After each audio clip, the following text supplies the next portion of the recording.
അപ്പോ അമ്മ പറഞ്ഞതുപോലെ അമ്പലത്തിൽ കൊണ്ടുപോകാൻ തന്നെയാണോ ഏട്ടൻ്റെ തീരുമാനം?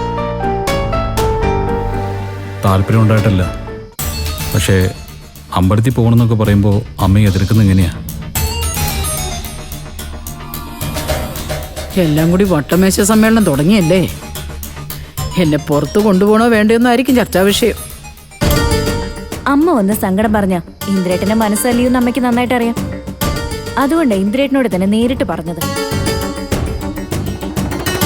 എന്തൊക്കെ പറഞ്ഞാലും സ്വന്തം അമ്മയല്ലേ, എല്ലാം കണ്ടില്ലെന്ന് നടിക്കാൻ പറ്റില്ലല്ലോ. പിന്നെ തനിച്ചല്ലോ വിടുന്നത്, അതുകൊണ്ട് പേടിക്കാനൊന്നുമില്ല. അപ്പോ നാളെ ആരാ അമ്മയെ കൊണ്ടുപോകുന്നത്?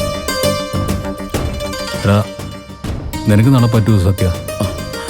അയ്യോ, നാളെ പറ്റത്തില്ല. നാളെ എനിക്ക് കുറച്ച് അത്യാവശ്യങ്ങളുണ്ട്, മാറി നിൽക്കാൻ പറ്റത്തില്ല. എങ്കിൽ പിന്നെ നാളെ ഞാൻ തന്നെ കൊണ്ടുപോവാം. പക്ഷേ ഇനിയൊരു ആവശ്യം പറഞ്ഞാൽ നീ തന്നെ കൂടെ പോക്കണം. ആ, അത് ഞാൻ പൊയ്ക്കോളാം. പിന്നെ അമ്മ ഇപ്പൊ അത്യാവശ്യപ്പെട്ട് അമ്പലത്തിൽ പോകണമെന്ന് പറയുന്നത് ഭക്തി മൂത്തിട്ടാണെന്നൊന്നും എനിക്ക് തോന്നുന്നില്ല. എന്തെങ്കിലും മനസ്സിൽ കണ്ടിട്ടുള്ള നാടകമായിരിക്കും ഇത്. അത് സത്യേട്ടൻ പറഞ്ഞ ശരിയാ, എനിക്കും അങ്ങനെ തന്നെയാ തോന്നുന്നേ. അതിനിപ്പോ നമുക്കൊന്നും ചെയ്യാൻ പറ്റില്ലല്ലോ. അതെ, ഇത്രയ്ക്ക് ഒറ്റപ്പെട്ട സ്ഥിതിക്ക് ഒരുപക്ഷെ അമ്മയുടെ മനസ്സ് മാറിയെന്ന് പറയാൻ പറ്റില്ല. ആർക്ക്? നമ്മുടെ അമ്മയുടെ മനസ്സ് മാറാനോ? കാക്ക മലർന്നു പറഞ്ഞെന്ന് പറഞ്ഞാൽ ഞാൻ വിശ്വസിക്കും. പക്ഷേ നമ്മുടെ അമ്മയുടെ മനസ്സ് മാറി നന്നായെന്ന് പറഞ്ഞാൽ അത് അംഗീകരിക്കാനൊന്നും പറ്റത്തില്ല.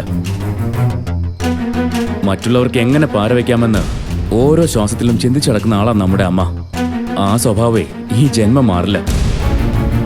ആ, എന്തായാലും വാക്ക് പറഞ്ഞ സ്ഥിതിക്ക് നാളെ അമ്പലത്തിൽ കൊണ്ടുപോയേ പറ്റൂ. അതെ, ഇന്ദ്രേട്ടന്റെ കൂടെ ആവുമ്പോ വേറെ പ്രശ്നമൊന്നും ഉണ്ടാവില്ല എന്ന് വിചാരിക്കാം.